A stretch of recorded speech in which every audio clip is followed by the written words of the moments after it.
para fazer um dos testes lá para o COVID agora, tá? Então, vamos lá. Começando aí rapidamente, só para fazer uma posicionamento histórico, né? Em 1969, o pessoal descobriu uma partícula no núcleo e a denominou de nucleína. Logo depois, aí, em 1880, foram descobertas as bases nitrogenadas, que acredito que todo mundo aí tenha familiaridade com elas. Em 89, descobriu-se a natureza ácida dessa nucleína. Em 1890, descobriu-se aí que eram os ácido ribonucleico e ácido desoxirribonucleico. Em 1912, descobriu-se, então, que esses ácidos nucleicos eram um polímero e que o monômero dele é o nucleotídeo, que nós vamos dar uma estudada um pouco mais de perto aqui. Então, vamos começar vendo aqui a pentose. Rolf, deixa eu te falar uma coisa. Eu não sei se outras pessoas estão cortando o seu slide, mas acho que, não sei se é para mim só. Professora Wanda, está vendo o slide normal aí?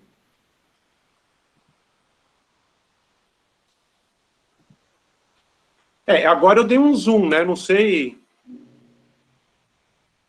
Deixa eu só confirmar no chat aqui. Tá. Para você não está aparecendo perfeito o slide? Eu não sei se é alguma coisa que eu fiz na configuração aqui para mim. Para mim está aparecendo normal. Então pode mandar ver aí. Pô, eu sou o menos importante aqui. Alguma coisa que eu fiz aqui, eu vou ver o que eu aprontei aqui. Mas pode continuar aí, beleza. Gente, retomando então. Está gravando a aula, viu? Ok. Dando um zoom aqui no nucleotídeo. Então a gente vai começar olhando aqui para a pentose. Então a pentose é um açúcar com 5 carbonos. A gente começa a contagem a partir da base, então 1, 2, 3, 4 e 5. Em água, no pH fisiológico, que é em torno de 7,2, esse açúcar, essa pentose, ela assume uma forma cíclica. O que eu preciso que vocês se atentem? Na posição 2, quando nós temos uma hidroxila, nós temos, então, uma ribose. E quando você desoxida isso, uma desoxirribose. Tá? Essa é a diferença entre RNA e DNA. Outra coisa importante é a posição 3, onde eu tenho essa outra hidroxila aqui, que é a partir daí que você vai crescer, vai duplicar o DNA, sempre a partir dessa posição 3. Tá? Então, aqui, quando você tem uma base e uma pentose, nós denominamos essa estrutura de nucleosídeo, tá? E aí, deste lado esquerdo, nós vamos então ter os fosfatos, que vão dar a característica ácida do ácido nucleico. A gente tem que lembrar daquela teoria de Bronsted-Lowry, que os ácidos são aqueles que cedem o próton e, ficando desprotonado, a molécula acaba ficando negativa. Isso é importante, eu preciso que vocês lembrem disso, para a gente depois falar lá da eletroforese em gel, tá? Essa característica não só ácida, mas negativa do ácido nucleico, tá? E aqui, então, só para ficar bem claro, relembrando que o RNA, ele tem na posição 2 uma hidroxila e as bases eu não tenho a timina. Outra coisa, o RNA, ele não é limitado apenas à informação, ele também é a partícula energética. Então, muitos de vocês devem conhecer aí o ATP, que é um composto de RNA, e o GTP. E, por fim, aqui, o DNA, que não tem a uracila na molécula. Em 1950, percebeu-se que havia uma relação de equilíbrio entre adenina e timina e citosina e guanina, sugerindo, então, que essas moléculas, elas estavam ligadas, já que tinha uma proporção sempre idêntica entre AT e CG. Então, por exemplo, Se você tem numa molécula 40% de AT, eu vou ter, então, 20 de A e 20 de T, fazendo os 40%, e os outros 60% serão 30 de citosina e 30 de guanina. Em 1953, então, o famoso James Watson e Francis Crick, eles desvendaram, então, a estrutura do DNA. Essa estrutura, então, é aquela velha conhecida nossa, a dupla hélice helicoidal, e o que eu preciso que vocês saibam. Aqui vocês não precisam se ater a isso, isso aqui só diz que a molécula DNA, ela tem dois sulcos, um menor e um maior. Tá? Mas o que eu preciso que vocês tenham atenção é o seguinte, as interações de hidrogênio entre adenina e timina são duas interações que existem, e entre a citosina e a guanina são 3 ligações. Essas ligações, elas são fracas, mas num conjunto de milhares de nucleotídeos, ela acaba, a união faz a força, e aí você vai ter a estabilidade da molécula de DNA. O que isso muda? Quando a gente vai trabalhar com PCR e com primers, né, oligonucleotídeos iniciadores, a quantidade de ligações aqui vai influenciar na temperatura que eu vou usar. Então, quanto maior for a relação de citosina e guanina na molécula, mais energia, ou mais sal, ou maior o pH, eu vou ter que usar para separar essa molécula de DNA. Tá? Isso aí, se der tempo, no final, se vocês estiverem com vontade, a gente pode tentar fazer uma prática rápida, assim, mostrando em ferramentas online como é que a gente faz um planejamento de uma reação de PCR. Tá?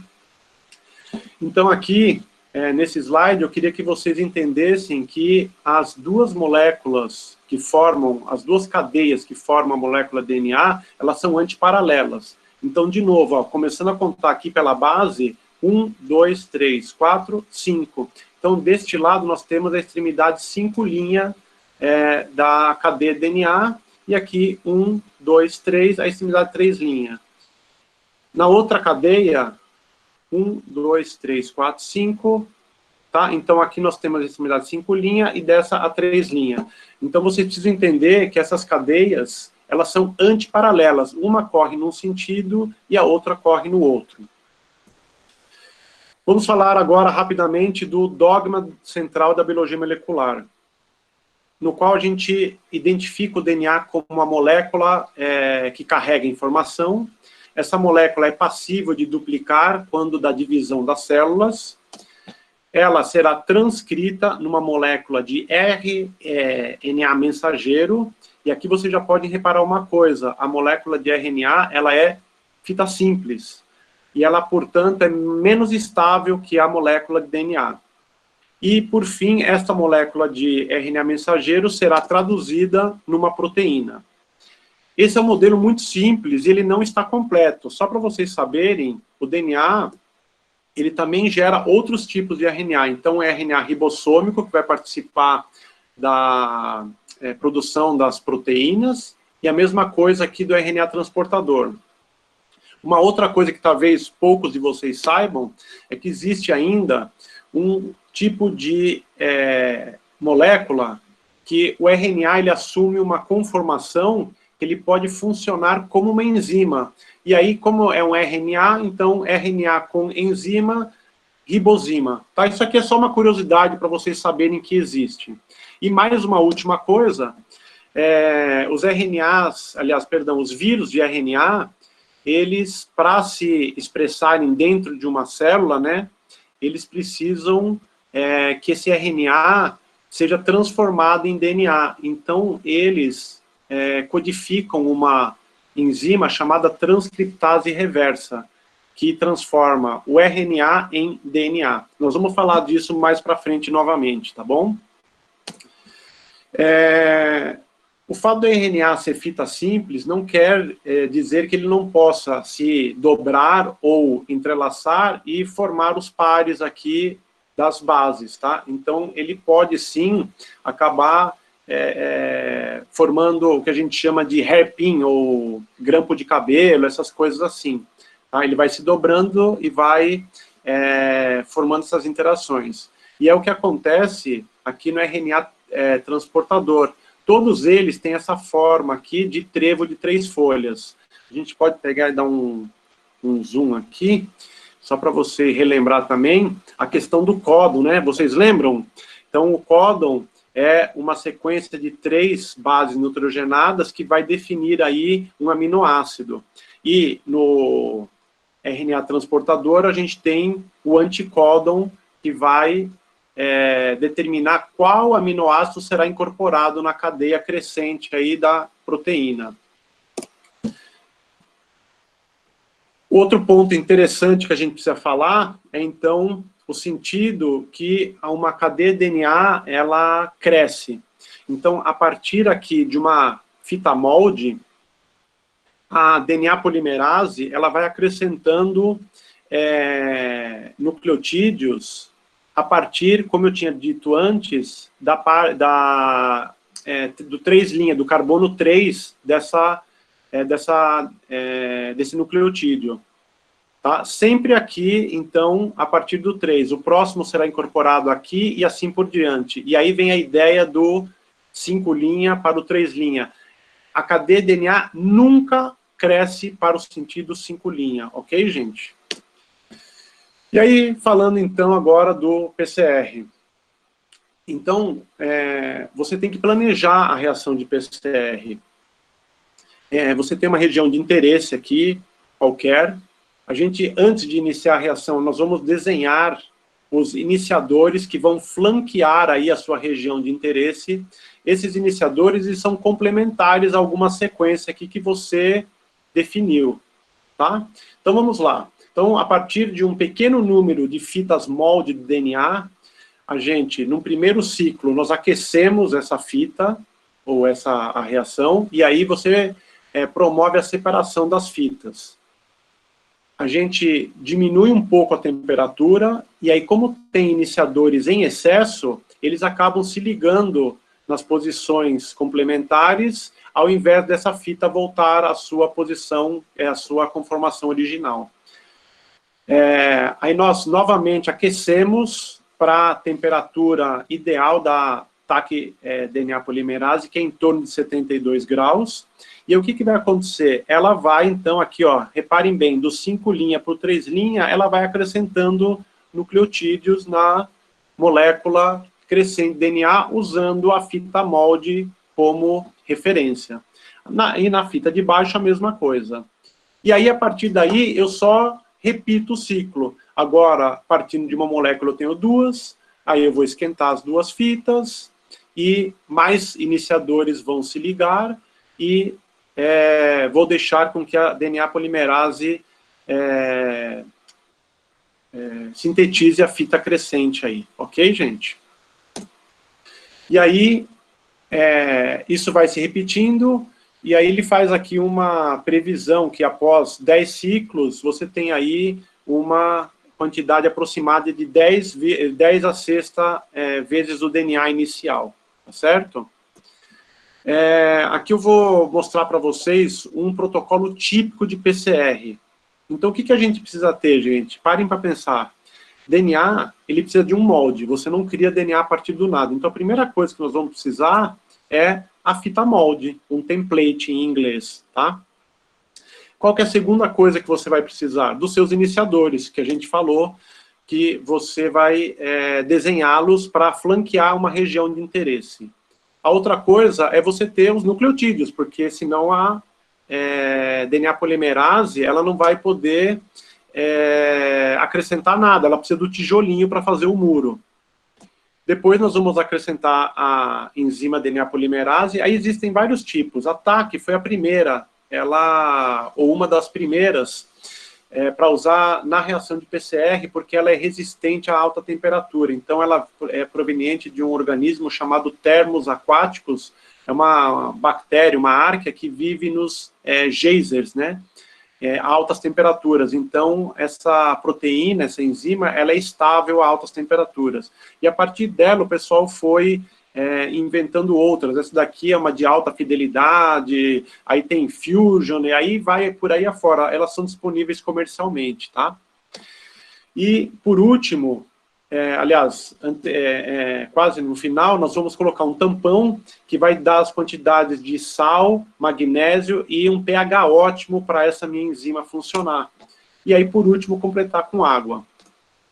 Então, para vocês terem ideia, essa aqui foi uma reação que eu usei.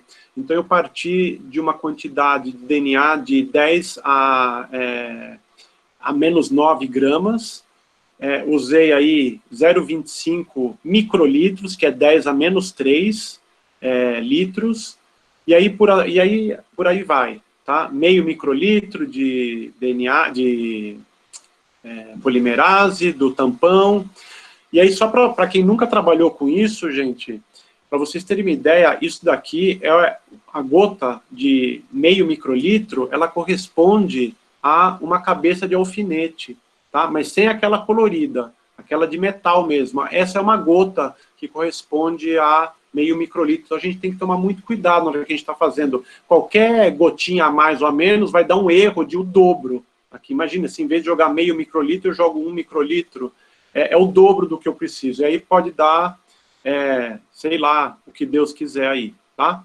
Muito cuidado na hora de preparar a reação. E aqui, só exemplificando, a gente usa esses tubos aqui, que é um Eppendorf menor, de 200 microlitros. E aqui mostrando, mais ou menos, como que fica, depois que você põe aí os 25 microlitros, a quantidade que fica nesse tubo, tá? E aqui, um termociclador. Então, a gente prepara as nossas reações, tampa o tubo, coloca aqui, programa as temperaturas e deixa com que isso vá sendo ciclado. Um exemplo aqui também de termociclagem. Então, a gente inicia faz um ciclo de 95 graus a 2,5. Por que esse ciclo é maior? Para, a primeira vez, você separar essas fitas de DNA, que pode ser uma cadeia longa. Então, ela vai se abrir que nem um zíper. Então, quanto mais tempo você deixar, ela vai se abrindo. E aí, os ciclos sucessivos, como ela já se abriu, e os segmentos vão estar mais frouxos, por assim dizer, você pode deixar um tempo menor, tá? E aí, aqui, então, seria a separação das fitas, 56 graus seria a temperatura para os meus primers, meus iniciadores, anelarem as suas sequências complementares, e aí você vai deixar com que a polimerase, a 72 graus, ela vá crescendo, vá sintetizando a fita. Dependendo da polimerase que você usa, você vai ler lá as instruções do fabricante, ela vai colocar de 1.000 a 2.000 nucleotídeos por minuto.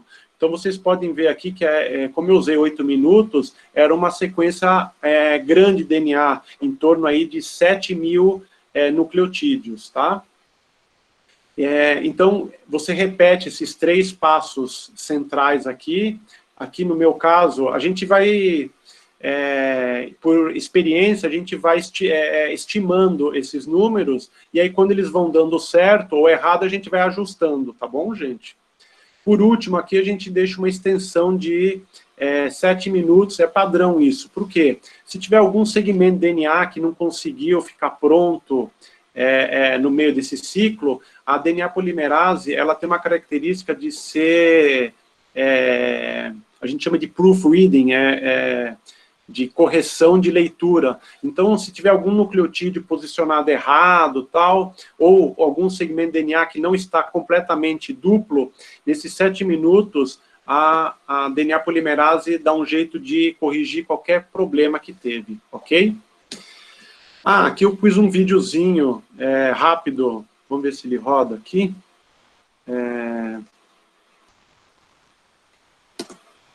Aqui, ó. Veja se vocês conseguem ver aí.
impacto no DNA polimerase. Mas que existe a previsão dos serviços médicos para a formação das cadeias complementares. Ao final desse processo, fecha-se o ciclo da PCR. Para ter uma quantidade suficiente de sequência alta, são necessários, em média, 36 ciclos de termociclagem. A cada ciclo, ocorre um aumento exponencial na quantidade de moléculas de DNA unificadas.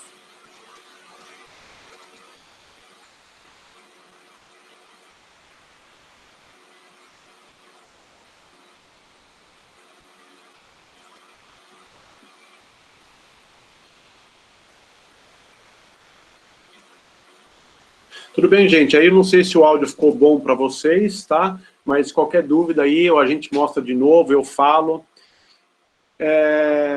Aqui eu só tinha posto 1983, porque foi o ano em que o Carl Milles inventou a técnica e ganhou aí o prêmio Nobel por ela, tá?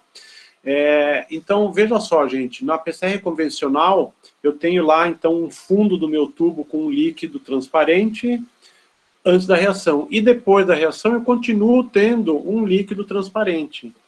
Como é que eu sei se a reação deu certo ou não?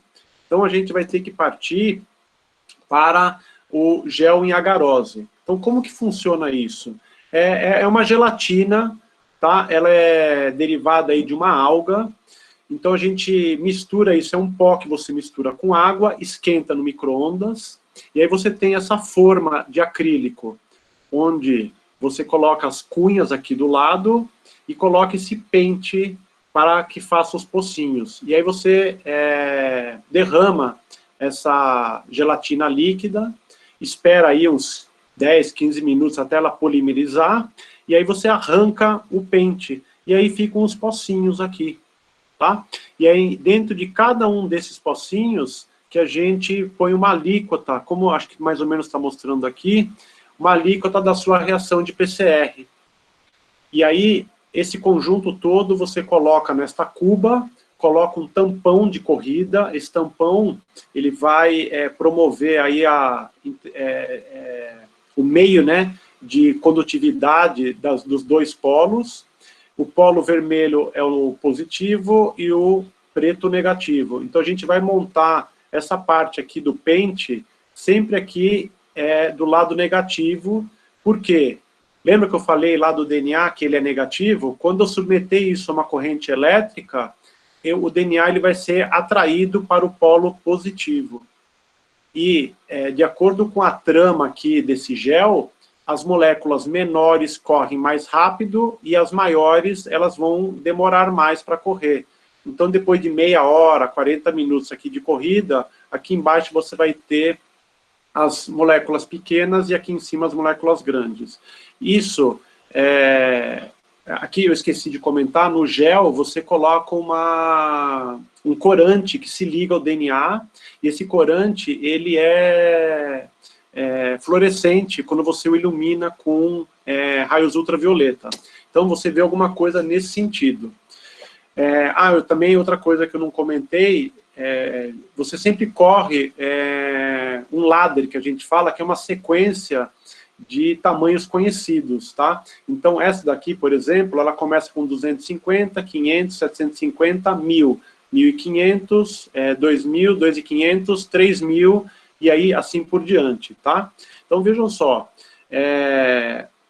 eu planejando o meu experimento, eu sei que minha banda tem que estar com 510. Então, veja como ela fica bem certinho na altura do 500 aqui. Ou, por exemplo, aqui é a altura do 1000 e aqui o 1500. Olha uma banda de 1280 ficando exatamente aqui no meio. A 1100, um pouquinho menor, fica um pouco abaixo da de 1280. E aqui, por último, a mesma coisa. Tá? Uma banda de 680, que ela fica aqui um pouco abaixo dos 750, tá, gente? Então, é assim que a gente descobre se a reação deu certo ou não. E aqui eu estou mostrando um negócio que deu certo para vocês. Às vezes isso aqui dá errado, às vezes aparece um monte de banda, e aí você tem que arrumar a sua reação, seja aumentando a temperatura, diminuindo, alguma coisa você vai ter que mexer até conseguir dar certo, tá? Outra coisa legal que a gente pode fazer é a gente justamente, com um estilete, a gente corta essas bandas, tá? Vamos supor, que eu falei para vocês, que tem alguma coisa suja, que uma coisa que não é do meu interesse. Eu, com um estilete, eu seleciono só essa minha banda e sigo minha reação só com minha banda de interesse, tá? Então, ó, veja só como ele fez aqui, ó. Cortou ó, aqui, tá vendo que aqui tem uma outra banda específica, mesmo aqui você vê que tem um borrão, então você corta só aquilo que te interessa para fazer, continuar seus experimentos aí, sua sequência de biologia molecular, ok? Bom, vamos falar agora do sequenciamento Sanger. Veja só, como eu havia dito, a partir do carbono 3, dessa hidroxila aqui do carbono 3, que a cadeia cresce. Então, você, na sua reação, você fornece os deoxinucleotídeos, os DNTPs, o ATCG. Veja só que interessante. Esse camarada, o Sanger, e o grupo dele, eles desenvolveram um dideoxinucleotídeo, onde a hidroxila aqui, ela foi retirada. Então, o que acontece quando este nucleotídeo, digamos assim, defeituoso, entra na cadeia aqui? Ela para, ela não segue, tá? Então, veja como a sacada legal que ele teve. Então, você vai ter o seu DNA molde, o seu primer que você desenhou. Nessa primeira versão de sequenciamento, como é que ele faz? Ele põe 4 tubos. Em cada tubo, ele põe os 4 DNTPs normais e uma porcentagem desse dideoxinucleotídeo, digamos assim, né, defeituoso. Em cada um desses tubos, eu tenho um pouquinho desse dideoxinucleotídeo que para a reação. Então, conforme a reação ocorre, ela vai correr um pouco até que, de repente, entra um dideoxinucleotídeo. E, como isso acontece milhares de vezes, eu vou ter um monte de fragmentos de diversos tamanhos. E aí eu vou correr, como no exemplo anterior, uma eletroforese. Só que esse é um gel, ele é mais sensível, né? Ele consegue separar segmentos de DNA com apenas uma base de diferença. Então, veja, aqui nós vamos ter os segmentos grandes e os mais rápidos, os menores, eles vão conseguir correr mais rápido e vão chegar aqui no final. Então, a gente vai começar a ler de baixo para cima. Tá? Então, aqui, ó... eu esqueci de falar. Esses dideoxinucleotídeos, eles tinham um átomo radioativo. E aí, ele conseguia revelar isso numa chapa de raio-x, onde que estava presente esse dideoxinucleotídeo radioativo. E, como ele sabia em qual tubo estava cada um, você consegue estipular qual é a sequência de DNA da qual é feita o seu DNA molde. Hoje em dia, gente, isso é mais simples.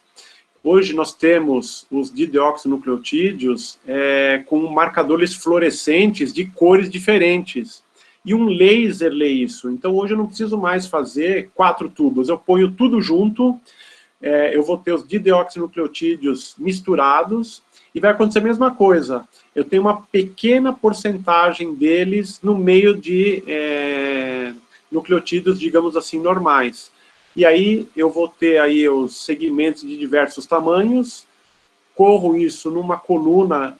Na verdade, a gente chama isso aí de coluna, mas para vocês terem ideia, é um capilar que chega a ter mais de 1 metro de comprimento, para ele poder colocar até 1000 nucleotídeos em sequência, tá? Com a diferença de... Então, vamos supor, aqui seria 1000, aqui 999, 998, 997... E aí, conforme o laser lê, ele lê o fluorescente aqui de cada dideoxinucleotídeo e ele te dá um gráfico que a gente chama de cromatograma com a sequência de DNA. Isso daqui é um programinha que eu usei um tempo, ele chama CLC, e é exatamente isso. Eu selecionei as partes que eram do meu interesse. Então, aqui, nesse meu gene KCNJ18, aqui nós temos o nucleotídeo 120, Se vocês lembrarem lá dos códons, que é a cada 3 códons, olha lá, no 40, né, 40 vezes 3, 120, eu vou ter uma coisa aqui, ó. Eu quero mostrar para vocês aqui, aproveitando, vejam só que interessante, isso aqui é um DNA retirado de um paciente. Então, o que a gente pode ver aqui? Dá uma olhada aqui, ó. Vocês estão vendo que tem 2 picos?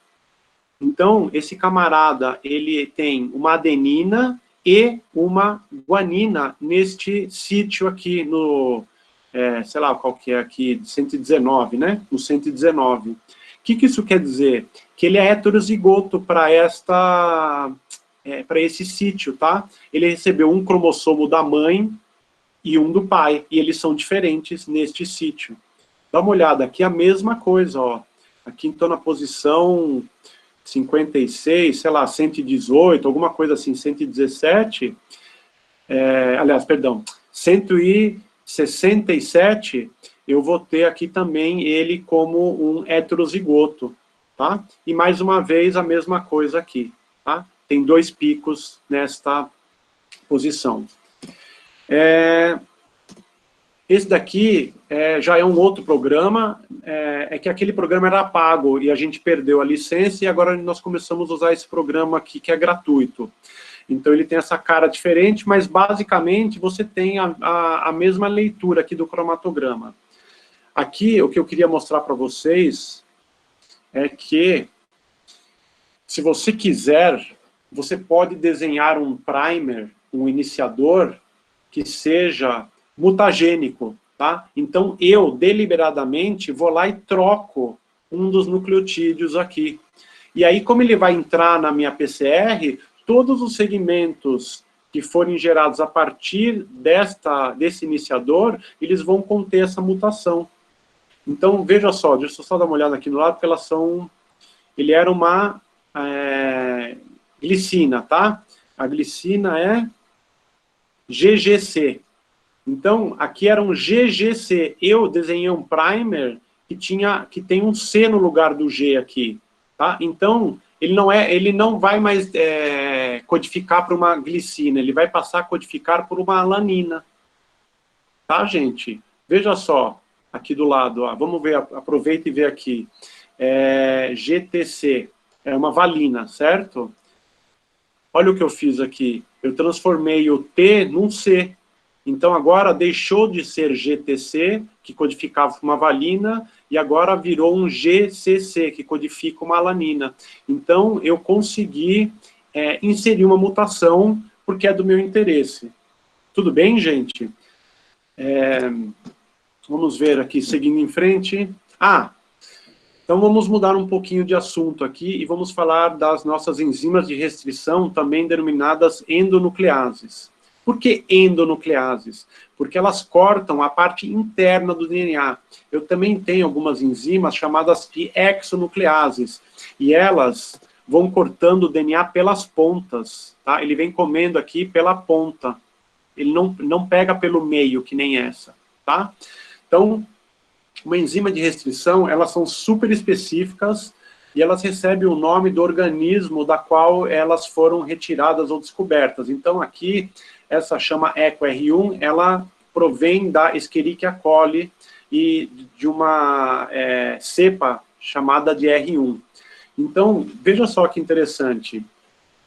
Numa sequência GAA-TTC, ela reconhece essa sequência e promove o corte. Normalmente, essas enzimas, não seria bem palindrômico, né? Mas dê uma olhada. Se você lê ele a fita de cima, da esquerda para a direita, GAATTC. Quando você lê a de baixo, GAATTC.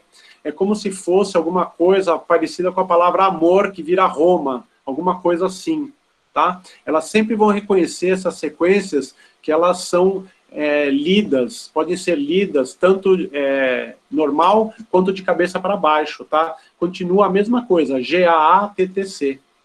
Então, veja só o que acontece quando essa enzima age, não importa o que tem aqui do lado, tá, gente? Não importa. Ela vai reconhecer no meio do mar lá de letrinhas, ela vai reconhecer essa sequência e vai cortar essa sequência, tá? Veja só o que ela faz. ela vai cortar cada uma das fitas de DNA e vai deixar um dente aqui, tá? Nós vamos conversar dele daqui a pouco, mas já vão reparando. Qual que é a vantagem disso? Eu posso cortar uma molécula de DNA, ou seja, 2 moléculas distintas de DNA com essa enzima, e depois juntá-las independentemente. Então, se eu cortei o DNA de um sapo com EcoR1 e o DNA de uma ovelha com EcoR1, quando eu usar uma enzima de ligação proveniente aqui de um bacteriófago chamado T4, eu consigo ligar essas fitas novamente. E aí eu começo a clonar as coisas que eu queira, tá certo? Outra coisa, retomando aí o DNA, perdão, o PCR, veja só que interessante, o meu iniciador, ele está aqui e está flanqueando a minha sequência de interesse, como a gente viu anteriormente.'Só que eu posso colocar uma sequência de reconhecimento de uma enzima de restrição aqui na extremidade 5'. A mesma coisa no iniciador reverso da fita de baixo, tá? Então, veja o que acontece. Conforme eu vou seguindo com a reação, essa sequência de DNA, ela vai ser incorporada ao produto do PCR, que a gente chama de Amplicon, tá? Só para explicar, dá uma olhada aqui, gente. Se essa fita aqui é 5', a de baixo aqui é 3', tá? Então, essa extremidade aqui, veja, a DNA polimerase, ela vai crescer, ela vai completar esta sequência aqui, tá? Então, eu acrescento no meu iniciador a sequência e conforme no decorrer das reações, a DNA polimerase, ela vai fazer com que ela seja complementar, que as fitas, elas tenham essa sequência complementar. E aí, depois que o meu PCR está pronto, eu cortei ele lá do meu gel, eu posso submetê-lo ao corte da EcoR1 aqui no caso. Então, veja só que interessante. Eu tenho uma sequência qualquer de DNA, que é do meu interesse, que tenha o sítio para EcoR1. Submeto ele ao corte, ele vai ser separado, e aí eu pego aquela sequência que eu produzi lá por PCR, que também está já cortada com EcoR1, e posso, através aí da T4 ligase, juntar esses segmentos. E aí eu estou clonando. Ok, gente? Nós temos vários tipos de endonucleases. Essa EcoR1 vocês já conhecem. Eu também já comentei com vocês que ela corta em dente ou em escada, aqui como queiram. Então, a gente chama que ele tem um gancho de TTA, 5', tá? Ó, gancho TTA, 5'. Olha uma outra enzima, a BAM. Ela também ela vai reconhecer uma sequência diferente e ela também vai cortar na forma de gancho aqui. Só que em vez de um gancho TTA 5', ela vai ter um gancho CTAG 5'. Mais uma outra enzima para dar um exemplo para vocês. A KPN1. Veja, aqui o gancho não ficou no 5', ficou no 3'. Então, em vez de ela cortar, fazer o dente para baixo, ela faz o dente para cima aqui, ó, tá? Então, nós vamos ter um gancho GTAC nesta enzima. Mais outra enzima para dar um exemplo para vocês. Essas enzimas, tanto a PME1 como a EcoR5, elas não formam gancho, elas são corte cego. Veja só, ela corta reto aqui, não fica nenhum gancho, tá? Olha que interessante. E aí, se ela não tem gancho, ela não precisa de sequência complementar para ser unida. Eu posso, com o auxílio da T4 ligase, eu posso unir este segmento com este segmento distinto de DNA e formar aí uma caimera aí, que a gente pode dizer, né? 2 DNAs distintos também juntos. E mais uma, só para dar mais um exemplo para vocês, a Eco R1, a nossa velha conhecida, que forma aquele gancho TT a 5 linha. A sequência de reconhecimento dela é a partir do GAATTC. Vejam a outra enzima, ela só troca o lado do C e do G aqui. Então, em vez do C, do G estar do lado 5 linha, ele está do lado 3 linha. Só que o interessante disto é que o gancho é o mesmo, tá? É o mesmo gancho TTAA que a outra enzima faz. Portanto, por complementaridade e com auxílio da T4 ligase, eu também posso juntar sequências distintas de DNA.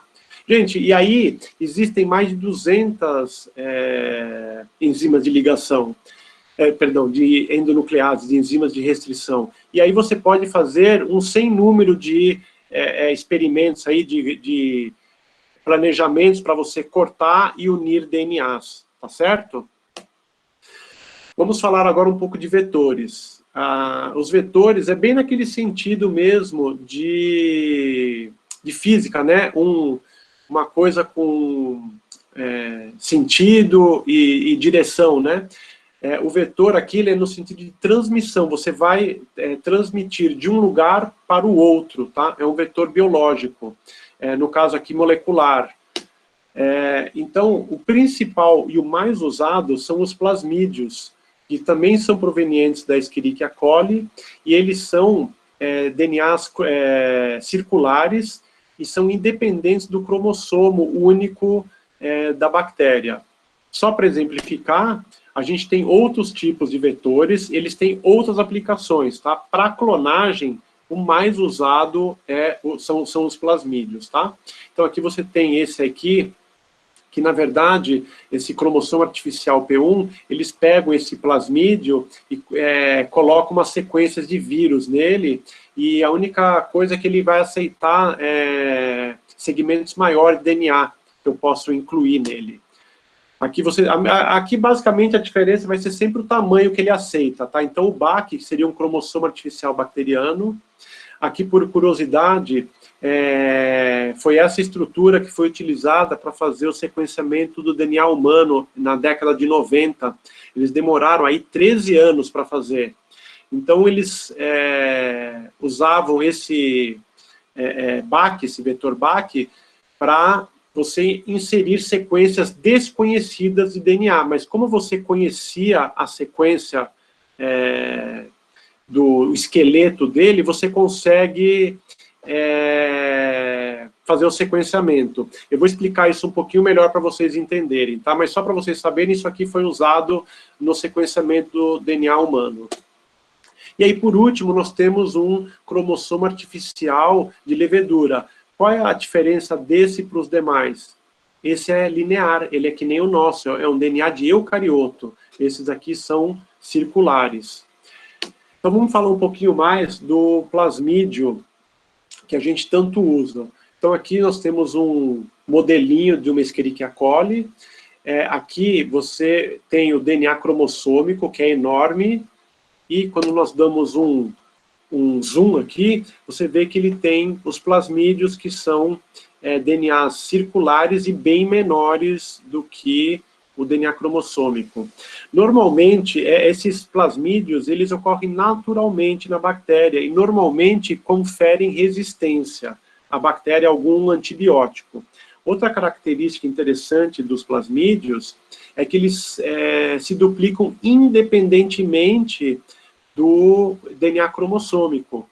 Então, de acordo com a sequência que ele tem aqui, eu posso estipular se isso aqui vai ser um plasmídio de poucas cópias dentro da célula ou de muitas cópias dentro da célula, tá? Então, aqui tem um exemplo de um vetor plasmidial. Gente, isso hoje é comprado comercialmente. Você entra lá no site da empresa, eu falo, eu quero este plasmídio por causa das características que me interessam. Aqui eu só vou usar ele como exemplo para vocês entenderem um pouco quais seriam, assim, as características primordiais de um plasmídio. A primeira coisa é que ele precisa ter aí os sítios de restrição, tá? Então, veja só que interessante. Eu coloco um produto de PCR aqui dentro e ele já, vamos supor que esse produto de PCR ele não tenha nenhuma enzima de restrição que eu possa usar, mas depois que eu coloquei aqui, ele passa agora a ter um sítio de restrição. Outra coisa interessante, como eu havia dito antes, a sequência desse plasmídio ele é conhecida. Então, veja, ele já tem um iniciador, um primer para minha futura PCR, tanto PCR ou para sequenciamento que eu fizer. Ou seja, eu posso colocar qualquer coisa aqui dentro, uma sequência desconhecida de DNA, que essa sequência eu conheço. Então, eu consigo, a partir deste primer e deste primer, ou deste tanto faz, eu consigo sequenciar a sequência de DNA desconhecida aqui dentro. Outra característica interessante é esse plasmídio, ele precisa ter genes que o deixam resistente a antibióticos. Então, aqui no caso, ampicilina e canamicina. Mais para frente, eu vou mostrar para vocês por que essa é uma característica interessante. E aqui, isso daqui é a gente chama de origem de duplicação, tá, gente? Isso aqui é uma região, ela é retirada de um vírus que promove, ele tem um promotor forte e promove a alta duplicação deste plasmídio, para que você tenha muitas cópias dele dentro da bactéria, para a gente poder depois sequenciar. Qual que é a ideia, gente? O PCR funciona? Funciona, só que ele é sintético. Até hoje, a gente não conseguiu nada mais eficiente do que um ser vivo para duplicar o DNA. Então, a gente acaba usando esses plasmídios para transformar a nossa bactéria num gerador, né? Num gerador de plasmídios, tá? Com a sua sequência de interesse dentro.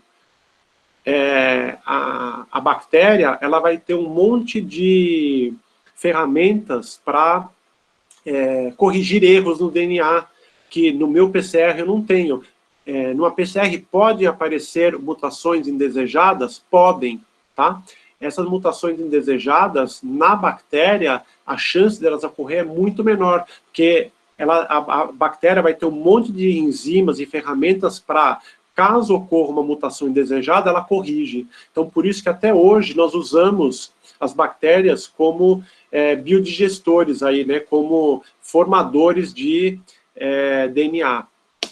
Aqui nós temos um outro plasmídio, também disponível comercialmente. Este é um plasmídio que ele pode ser transfectado tanto em bactérias quanto em células de mamíferos, tá? Então, vejam, vamos lá, novamente.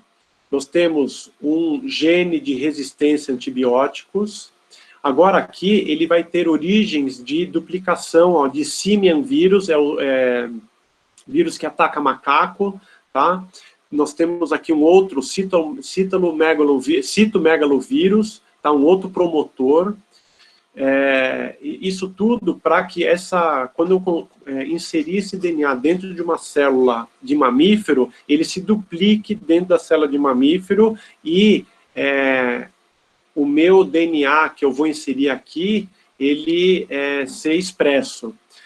De novo, essa sequência aqui embaixo é que está aqui dentro, tá? Nesse vão.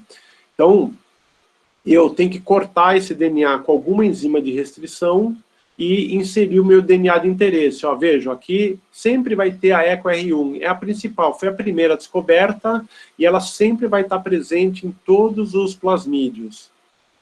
E aqui, gente, esse plasmídio ainda tem uma coisa mais interessante ainda. Ele tem um gene para uma proteína fluorescente, que a gente chama de EGFP. Então, é Green Fluorescent Protein. Isso aí foi uma descoberta de uma água-viva. Essa água-viva, quando você ilumina ela com luz ultravioleta, ela floresce em verde. o cara que descobriu e purificou essa proteína, ele também ganhou o Nobel por isso, tá? Então, veja só, gente, você pode transferir, depois que o seu DNA de interesse está dentro de um plasmídio, você pode transferi-lo para outro, de maneira simples, usando aí as enzimas de restrição. Então, ó, você vê que aqui tem a EcoR1 nas duas pontas, e aqui eu tenho a EcoR1 no meio. Então, quando eu digiro esse plasmídio, eu vou ter as duas pontas aqui, com aquele gancho TTAA que a gente falou, que vai poder ser inserido aqui. Aqui, gente, ele não desenhou as duas cadeias, né, da molécula, mas isso é super comum. Desenhar as duas acaba confundindo. A gente depois acostuma trabalhar só com uma fita de DNA, sempre a fita 5 linha, 3 linha. A outra a gente acaba ocultando para diminuir a confusão. Tá? Mas então, eu consigo, a partir das enzimas de restrição, clonar uma coisa dentro da outra. E foi exatamente isso que eu fiz. Tá? Eu tenho aqui minha sequência de interesse, que é flanqueada, como a gente viu ali, pela EcoR1.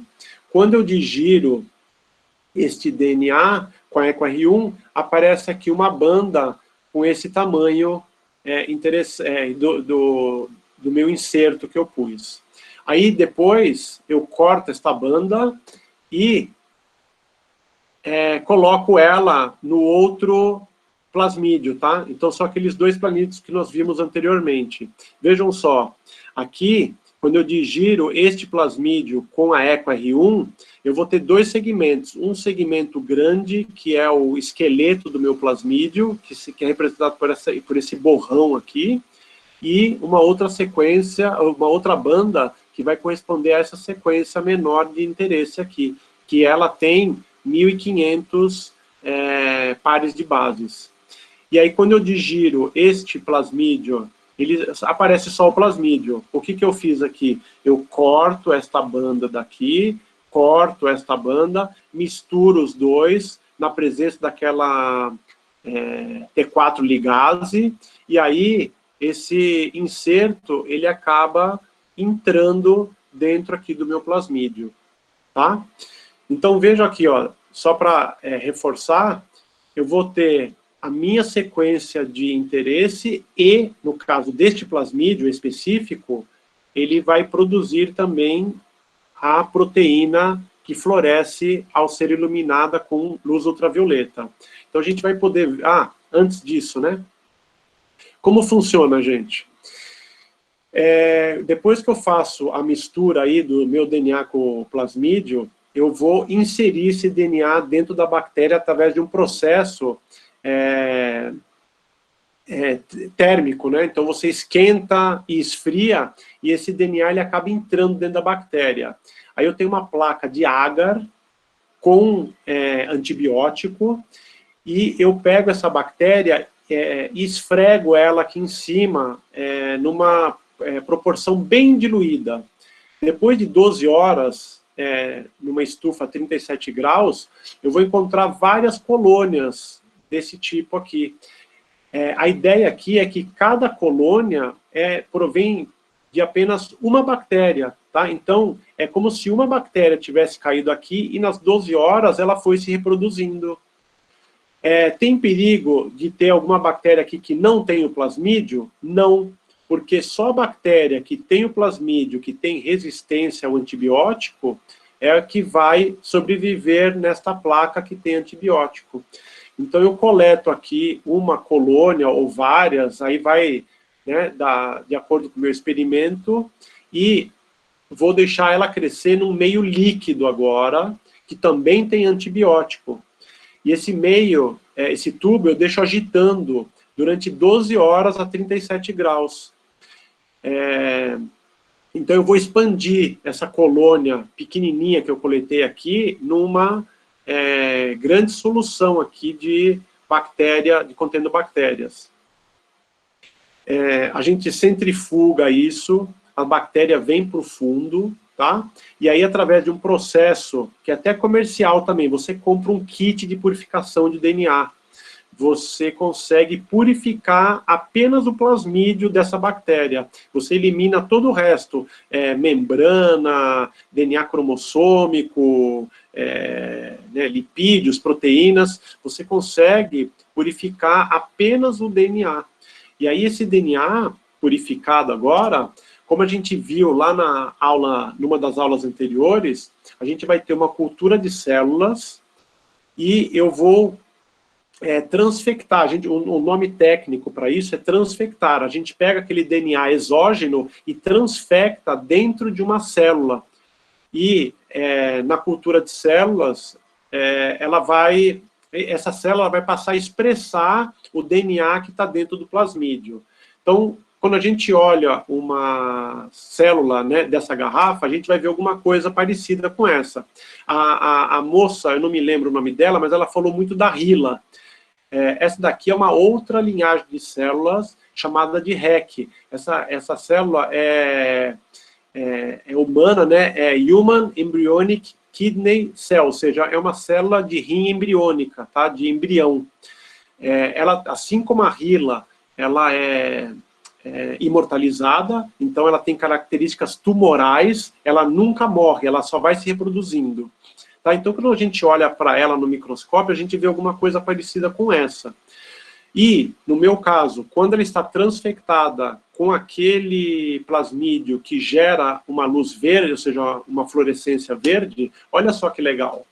Então, ó, você vê um monte de células que elas não estão expressando, ou seja, não foi um sucesso a transfecção. Mas nas células onde a transfecção foi bem sucedida, você vai ver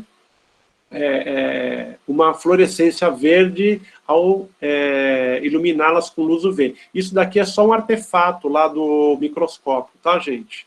Ah, e aqui sou eu com uma micropipeta de vidro fazendo, então, experimentos nessa célula com aquele DNA de interesse meu, tá? Aqui mais um outro exemplo.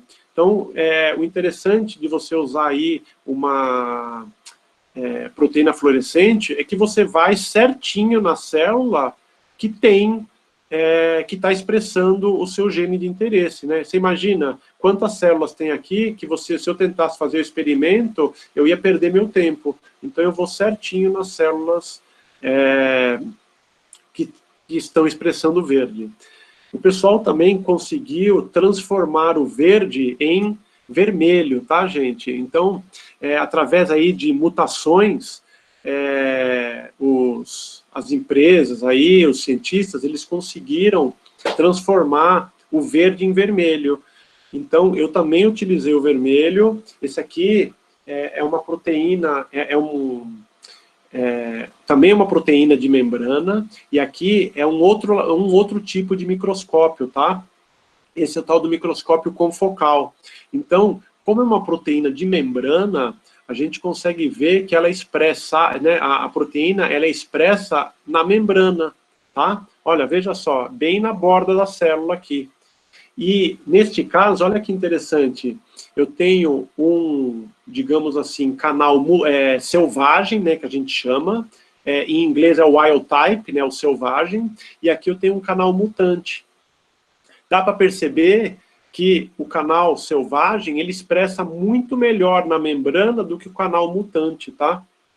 E esse foi, então, o objetivo da minha experiência, do meu experimento aí, mostrar por que esse canal, ele tinha uma atividade menor do que o canal mutante, por que ele tinha uma atividade menor do que o canal selvagem.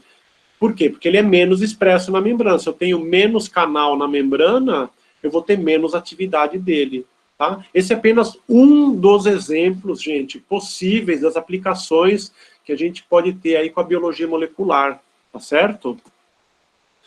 E aí, para finalizar, a gente vai conversar um pouquinho aí do PCR quantitativo, também chamado de real time. O que a gente precisa tomar cuidado aqui, que eu queria que vocês prestassem atenção, muita gente por aí acaba confundindo esse RT aqui, né, de real time em inglês, com reverse transcriptase. Então, vejam, os dois são RT, né? RT e RT. E as pessoas em vídeos no YouTube, eles acabam falando, faz um PCR-RT. E eles se referem, na verdade, ao PCR, ou seja, não sei dizer, né? Às vezes ele está se referindo a um, ou às vezes ele está se referindo a outro. Qual que é a diferença? Então, vamos falar rapidamente, esse experimento, ou seja, esse teste está sendo feito com as pessoas com Covid. Então, entenda, o vírus do Covid, ele é um vírus que o material genético dele é o RNA. Nós já vimos isso, né, na outra palestra de Covid.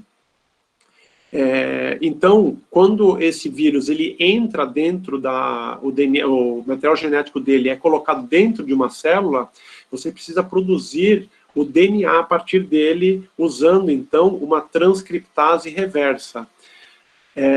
E a gente faz a mesma coisa. Quando você coleta o sangue de um paciente que está em suspeita de Covid, você, neste sangue, vai tentar coletar alguma partícula viral, que é feita de RNA. Antes de você fazer a PCR, que é a partir do DNA, você tem que fazer o quê? Transformar este RNA, a partir de uma transcriptase reversa, em DNA. Que por conta disso, nós vamos chamar de cDNA, é o DNA complementar.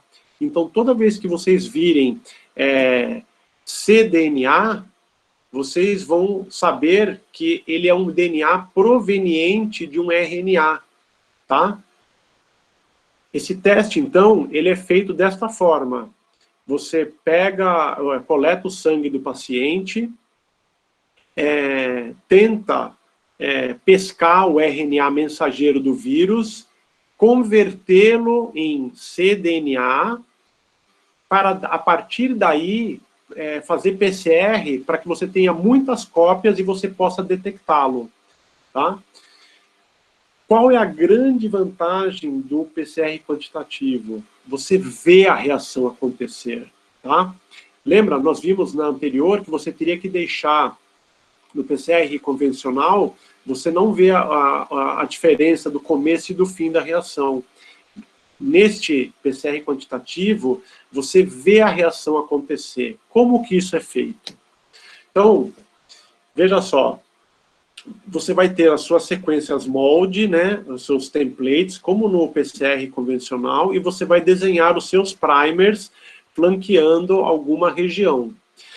E, no caso aí, um kit para COVID, ele vai ter algumas sequências de DNA que são complementares só a determinadas regiões do vírus, digamos agora, do cDNA do vírus.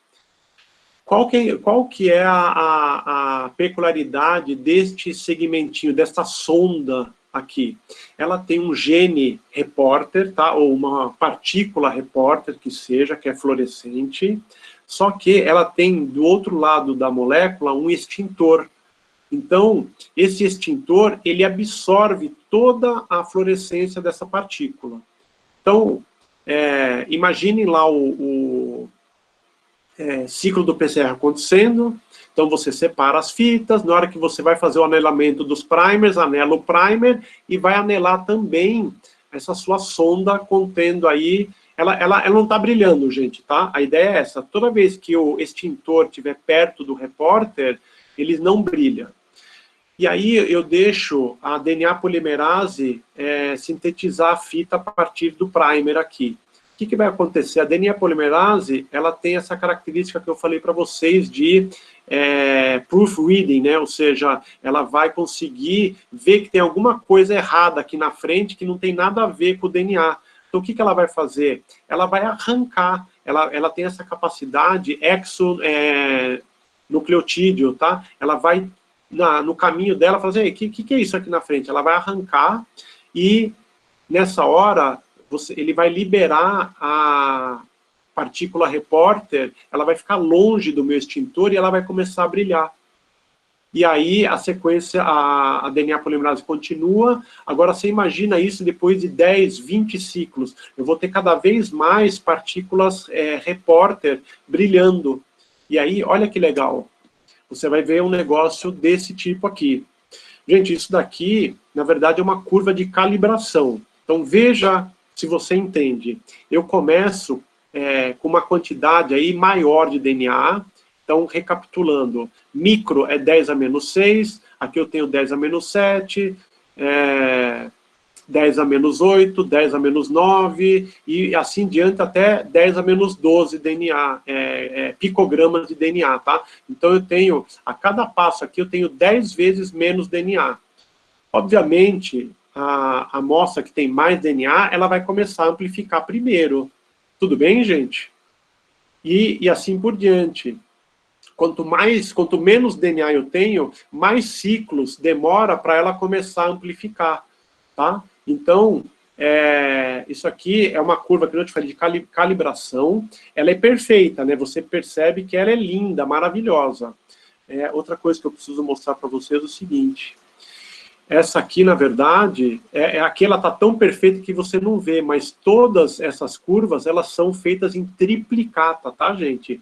Então, isso é para você garantir que o seu experimento está ocorrendo de maneira perfeita, tá? Se essas curvas aqui começarem a ficar muito distantes umas das outras, algum erro você cometeu, tá certo?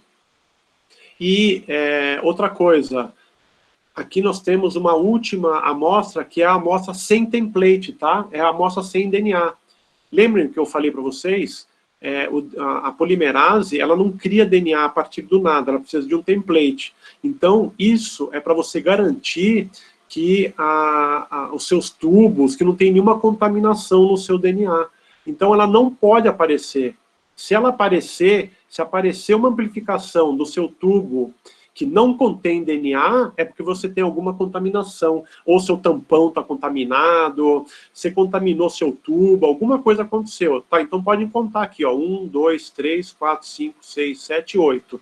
1, 2, 3, 4, 5, 6, 7, 8. A nona, que é o tubo que não tem DNA, não aparece. Tá? Se aparecer, tem alguma coisa errada. E é por isso que a gente chama que esse teste, a gente denomina que ele é o teste ouro.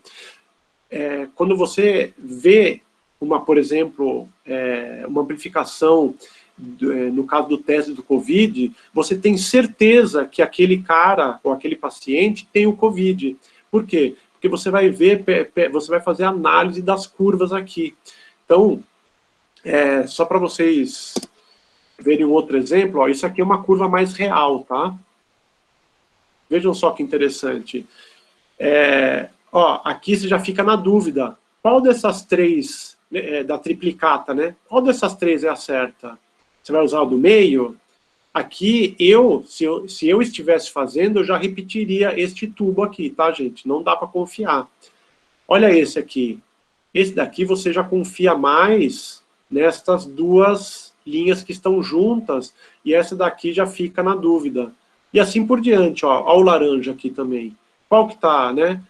Você prefere usar como parâmetro as duas curvas que estão mais próximas. Tudo bem, gente? Tá?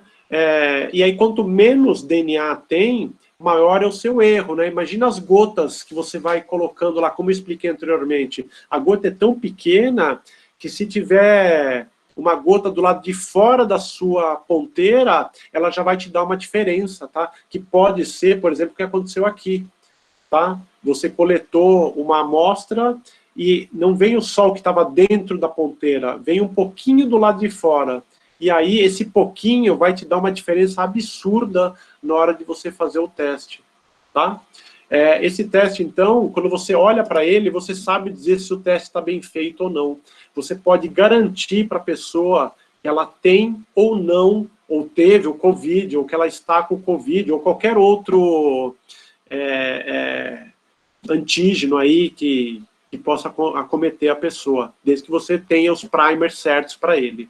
Tá certo, gente? É mais ou menos isso que eu tinha aí para falar para vocês. Uma ótima leitura, esse Biologia Molecular da Célula. Eu dei uma olhada, tem um Instituto Federal aí de Mato Grosso, disponibilizou aí na página deles, vocês conseguem baixar em PDF. O Leninger, tá? Que também vocês devem conhecer. Este aqui, na minha opinião, ele é mais focado em clonagem. Infelizmente, aí, né, ele está em inglês. Esse livro ele já está na 3ª edição, mas aí essa faculdade aqui, lá de Arábia Saudita, eles estão disponibilizando a 1ª edição gratuita. A diferença é que é um livro mais antigo. Os livros novos, eles são exatamente iguais, eles só têm capítulos a mais para atualizar alguma técnica nova que, porventura, tenha sido inventada. Mas se vocês lerem aí as primeiras 50, 60 páginas desse livro, ele vai falar tudo e mais um pouco do que eu comentei com vocês. E aqui, uma brincadeira, né, uma sugestão de leitura na pandemia, a história da humanidade contada pelos vírus, bactérias, parasitas e outros micro-organismos. É um livro de 2009 que, por conta da pandemia, voltou a estar no topo aí da Amazon, tá, gente? Então, era isso que eu tinha para falar para vocês. Não sei, a gente pode até ver se vocês estão dispostos aí mais tarde, se dá tempo, a gente pode fazer uma pequena prática virtual aí, se for o caso, ou a gente termina por aqui mesmo, tá? Passo a palavra aí para o professor Diego. Vamos ver se eu saio aqui. Opa, maravilha. Muito boa a palestra, parabéns aí. Bem bacana mesmo. Acho que complementa muitas informações aí que já teve, que ainda vai ter. Bem bacana. Ela é um tema um pouco mais pesado aí, né? E ainda foi meio corrido, que a gente tentou comprimir aí nesse tempo, mas eu espero que o pessoal tenha absorvido alguma coisa aí. Só uma dúvida que eu tenho, coisa... Pois não? Porque no processo de replicação do DNA, no processo natural, você tem a fita líder, que o processo ocorre de forma contínua, e a fita retardada descontínua, e vai formando os fragmentos. Os fragmentos de Okazaki, perfeito. E no processo artificial aí, que você demonstrou, tem essa diferenciação entre as duas fitas ou não? Não tem, eu explico por quê. Porque você começa pelas extremidades. Deixa eu ver se eu te mostro aqui. Peraí, deixa eu voltar aqui. Tela inteira. Então, tá. Não, mas beleza. Você começa pela extremidade, então já... Beleza. Porque a outra, você tem aquela alça de replicação, e ela começa pelo meio, né? E aí, por isso que você tem... Tá vendo? Você sempre começa pelas extremidades, tá? Beleza. Então, você flanqueia, o seu primer, ele flanqueia a região de interesse. Então, você não tem esse problema aqui. Tá? Para as pessoas, no DNA, dentro da célula, vai abrir uma alça de replicação aqui, né? Por isso que você vai ter uma fita líder e a outra, ela não tem como correr, porque você está começando de trás para frente. Então, ela vai fazer de pedacinho por pedacinho com os segmentos de Okazaki lá, né? Certo, perfeito. Tem uma pergunta aqui do R. Melo, eu não sei o nome dele, não consigo identificar aqui.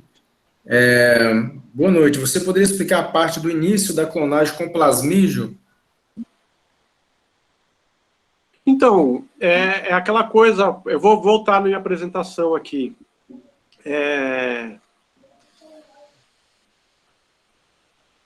Onde está?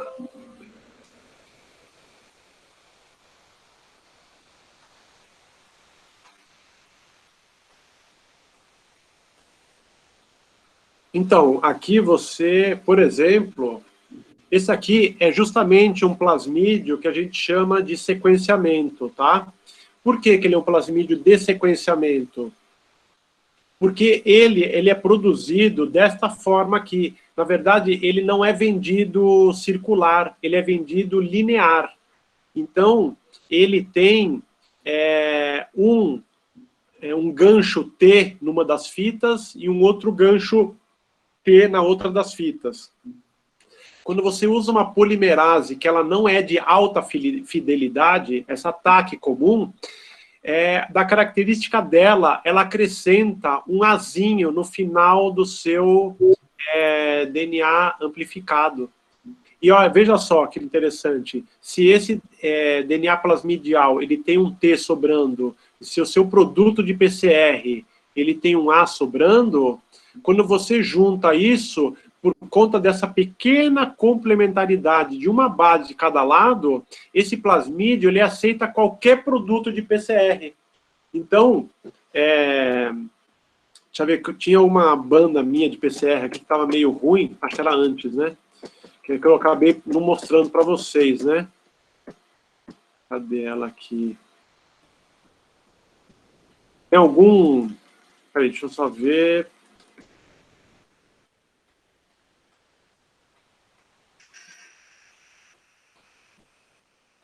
É interessante, porque daí a gente tem várias aplicações.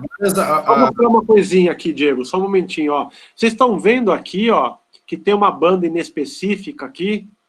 Opa, tá? Bem clarinha, alguma coisa aconteceu aqui. Eu não sei o que aconteceu aqui. Eu sei que a minha banda tem este tamanho de 1500, então eu sei que a minha banda é esta. Agora, vamos supor que eu queira descobrir que banda que é essa aqui, se eu quiser sequenciar isso daqui. Como é que eu faço?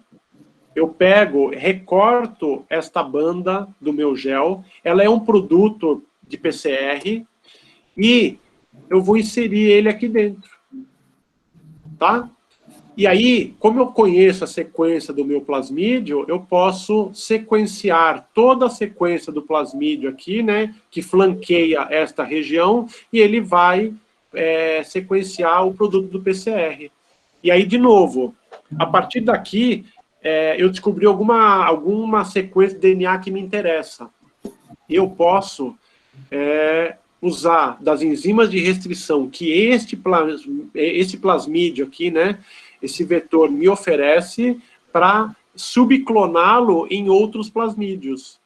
Ou, como eu havia dito também, no meu PCR, eu acrescento alguma enzima de restrição que eu queira, tá? Então, vamos supor que eu escolha uma outra enzima aqui, uma KPN1, uma PME, alguma enzima. Eu coloco ela na extremidade 5' do meu primer, tá? Como aqui, ó, extremidade 5' do meu primer.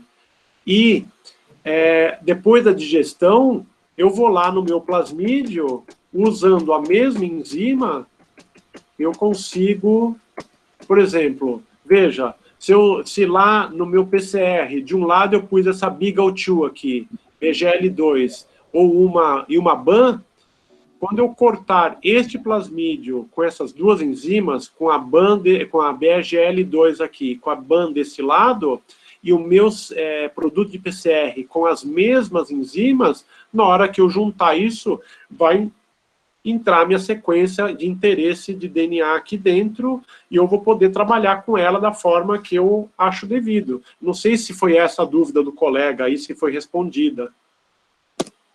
Um exemplo clássico aí é a insulina humana, né, Ruf? Que é produzida a partir de bactérias, né? Perfeito, exatamente. No primeiro momento, a insulina humana, a insulina era produzida no pâncreas de porcos. E aí, depois que se descobriu a biologia molecular, descobriu-se qual é o gene que sequencia, né, que codifica a insulina, e aí você, a partir desse processo, você coloca esse gene dentro de um plasmídio e usa a bactéria para produzir essa proteína. Depois você só purifica. Exatamente isso.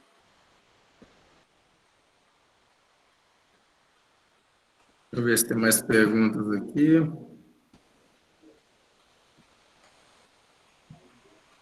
Eu acho que não tem mais perguntas aqui. Infelizmente foi meio corrido, né, gente? Eu peço desculpas. Aí eu não sei se era melhor ter feito um negócio mais lento e ter falado menos ou ter falado mais. É difícil a gente acabar decidindo isso, né? Você falou que tem um software que dá para dar uma... Dá, a gente pode brincar. Se vocês quiserem, dá para fazer um negócio para vocês terem uma noção de como é. Na verdade, são todas ferramentas online, tá? Show de bola. Vamos Vocês lá. estão vendo minha tela aí ainda, né? Sim, sim. Tá, então vamos lá, ó. Vamos aqui agora no navegador mesmo. Então, eu vou colocar aqui, ó, sequence, sequence COVID-19, por exemplo. Gente, eu vou fazer um negócio totalmente a esmo, tá? Eu não fiz isso ainda, mas eu conheço algum site que tem, aqui, ó, NCBI. Esse NCBI apesar que... Vamos ver se a gente acha alguma coisa aqui. Esse não, esse é um paper, é o NIH. Espera aí, deixa eu ver se eu acho o NIH aqui. Vamos colocar só COVID. Vamos ver se a gente acha alguma coisa.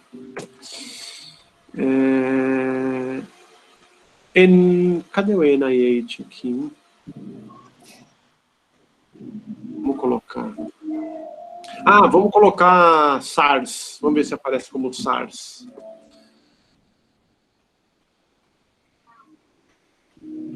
Aqui tem alguma coisa que serve pra gente, por exemplo. Aquela enzima que a moça falou pra gente, né, da Spike, por exemplo. Vamos ver se a gente vê aqui, ó.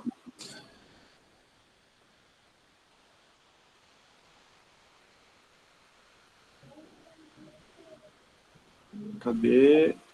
Olha ela aqui, ó. Aqui tem uma sequência, tá, gente? Aqui não é a sequência de nucleotídeos, já é a sequência de aminoácidos dessa proteína spike, tá? Mas pra gente não vai servir isso aqui não, para mostrar o que eu quero. Deixa eu ver se eu acho uma outra coisa aqui. Eu precisava que isso fosse... NIH, vamos ver se ele mostra. Teria alguma simulação de desenhar um primer, Ruf? Daria para mostrar? Vamos colocar alguma outra sequência, então. Vamos colocar, já sei. Coronavirus. Não, nós vamos fazer, é isso que eu estou tentando achar aqui. Só não sei por que ele não está achando. Normalmente ele acha direto isso, quando você faz uma procura assim. Agora, só porque eu quero... Vamos colocar alguma coisa que eu conheço, então. KCNJ12, por exemplo.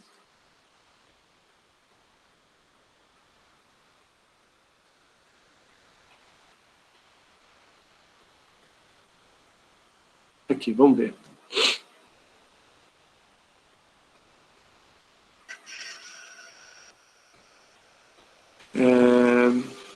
Acho que está aqui no final, né? Não, também não está. Só um momentinho que a gente já...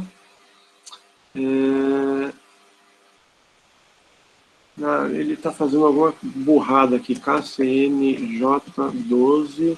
E aqui nós vamos colocar nucleotide. Agora ele vai achar. Interromper a gravação, porque vai ficar muito longa. Pois não. E aí a gente continua aqui sem gravar, beleza? Tá, gente, isso aqui é o seguinte, isso aqui ele é um banco de